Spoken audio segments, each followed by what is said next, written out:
Hello guys, कैसे हैं आप लोग। हमारे यूट्यूब चैनल जेके सर बायोलॉजी में आपका स्वागत है। और आज आप लोगों के लिए जो टॉपिक है वो प्लांट रिप्रोडक्शन और एम्ब्रायो डेवलपमेंट से संबंधित आप लोगों के लिए सेट 3 लेकर आए हैं। और ये टीजीटी बायोलॉजी, पीजीटी बायोलॉजी और नीट के विद्यार्थियों के लिए अत्यंत उपयोगी सिद्ध होगा। ठीक है, देख लेते हैं नेक्स्ट क्वेश्चन।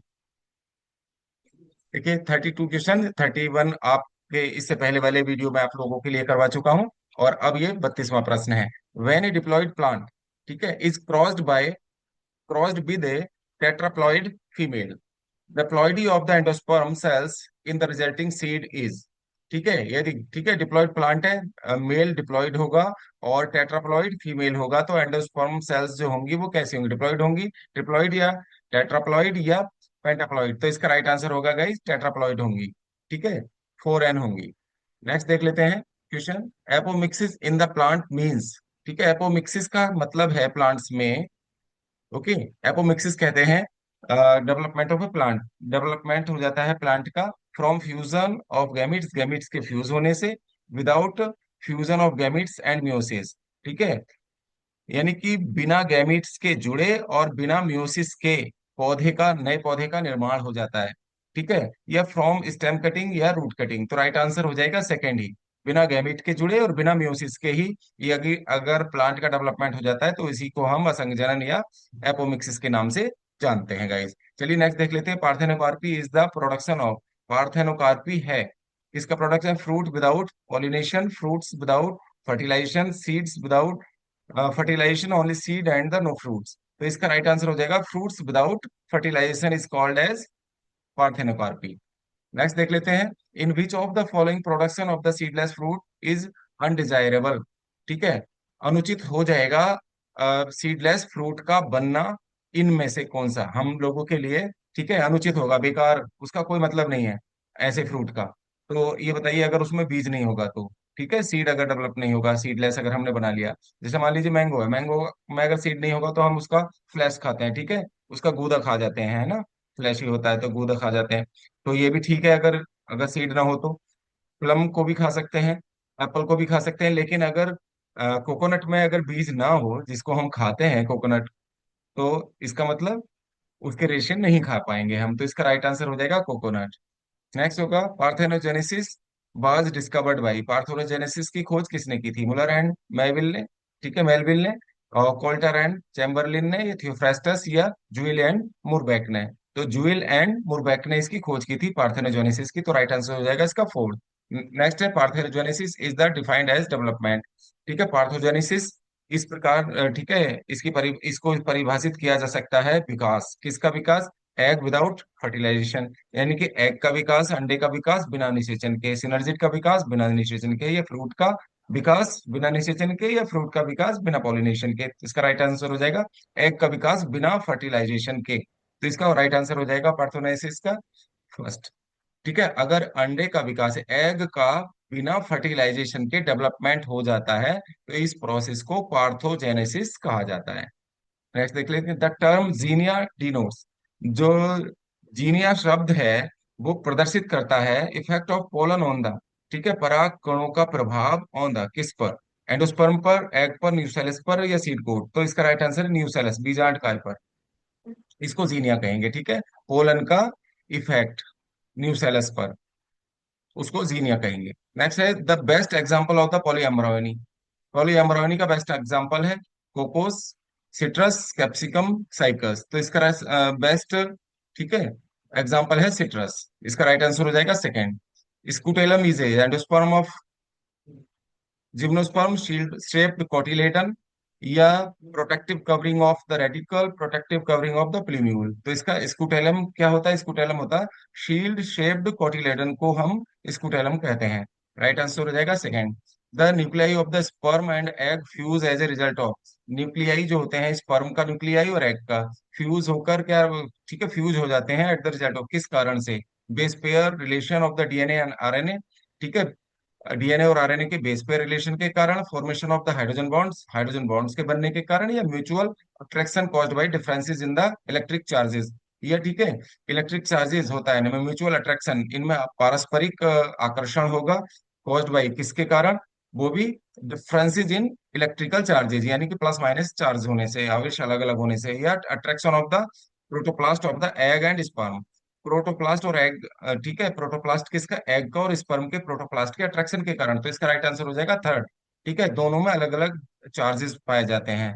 ठीक है, स्पर्म के न्यूक्लियस में और एग के न्यूक्लियस में। तो इस वजह से क्या हो जाता है, उनमें म्यूचुअल अट्रैक्शन हो जाता है। तो नेक्स्ट देख लेते हैं question. The male gametophytes in monocots. Monocots में मेल मेल गैमेटोफाइट किसे कहा जाता है? टेट्राड, मेगास्पोर, न्यूसेलस या माइक्रोस्पोर? तो राइट आंसर हो जाएगा माइक्रोस्पोर। माइक्रोस्पोर ही आगे चल करके अपनाता है, मेल गैमेटोफाइट का निर्माण करता है, डेवलप होकर। आगे आता है, देखिए, in angiosperms female gametophyte is. Female gametophyte किसे कहा जाता है? एपैरेटस को, एम्ब्रायो को, सिनर्जिड या एम्ब्रायोसैक को? मैंने इसको पहले भी बताया था पिछले वीडियो में, इसका राइट आंसर है एम्ब्रायोसैक। एम्ब्रायोसैक को क्या कहा जाता है? ठीक है, भ्रूण कोष। इसको भ्रूण कोष भी कहते हैं, और इसी को फीमेल गैमेटोफाइट भी कहते हैं। मादा युग्मकोद्भिद भी इसी का नाम है। नेक्स्ट देख लेते हैं, vivipary is the characteristic feature of. Hygrophytes, xerophytes, halophytes और मिसोफाइट्स। ये कैरेक्टरिस्टिक फीचर्स है हेलोफाइट्स की। ये क्या होता है, लवणोद्भिद, जो साल्टी सोयल में उगने वाले या दलदली क्षेत्र में उगने वाले जो पौधे होते हैं उनको, ठीक है, समुद्र के किनारे जो उगते हैं उनको हेलोफाइट्स कहा जाता है। ये, ठीक है, साल्टी सोयल में ग्रो करते हैं, और इनकी विशेषता होती है, दलदली क्षेत्र में उगने के कारण वहाँ ऑक्सीजन की कमी होती है, बैक्टीरिया वगैरह सब उसकी ऑक्सीजन खा लेते हैं। तो ये, इनमें एक तो यह, इन पौधों में एक विशेषता होती है, इनकी जड़ें जो ऊपर को निकल आती हैं। उनको क्या कहते हैं? श्वसन मूल कहते हैं। न्यूमेटोफोर के नाम से जाना जाता है। ठीक है, इनकी जड़ों को क्या कहा जाता है? न्यूमेटोफोर्स, श्वसन मूल कहा जाता है इनको। तो हेलोफाइट्स में ये श्वसन मूल पाई जाती हैं। और इसके अलावा इनमें जो लीव्स के बाद इसमें फ्रूट डेवलप हुआ, मान लीजिए ये फ्रूट्स आ रहा है, तो इसके जो फ्रूट्स हैं, तो फ्रूट्स के जो सीड हैं वो, ठीक है, पेड़ पर लगे लगे ही इनमें क्या हो जाता है? अंकुरण हो जाता है, वहीं जर्मिनेट हो जाते हैं। इस कंडीशन को विविपेरी कंडीशन कहते हैं ना, पितरस्थ अंकुरण कहा जाता है इसको। इस अवस्था को कहा जाता है पितरस्थ अंकुरण। और इसका जो उदाहरण है, अगर हम उदाहरण की बात करें, तो राइजोफोरा इसका एग्जाम्पल है। अगर प्लांट की बात करें कि इसका एग्जाम्पल क्या है, तो इसका एग्जाम्पल हो जाएगा राइजोफोरा, एक प्लांट है। ठीक है, तो हेलोफाइट्स राइजोफोरा होगा। और इनमें प्रत्यास्थ अंकुरण भी पाया जाएगा और श्वसन मूल भी पाए जाते हैं, न्यूमेटोफोर्स पाए जाते हैं। नेक्स्ट देख लेते हैं question. The tegmen of the seed develops from. ठीक है, सीड का टैगमैन किससे डेवलप होता है? पेरिस्पर्म से, फ्यूनिकल से, इनर इंटेगुमेंट से या आउटर इंटेगुमेंट से? तो इसका राइट आंसर हो जाएगा इनर इंटेगुमेंट से। Entry of the pollen tube through the micropyle.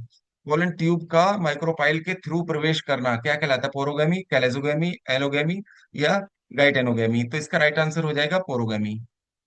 अब आता है, a leaf cell of the flowering plant. 22 chromosomes, 22 chromosomes पाए जाते हैं। Then the number of the chromosomes would B.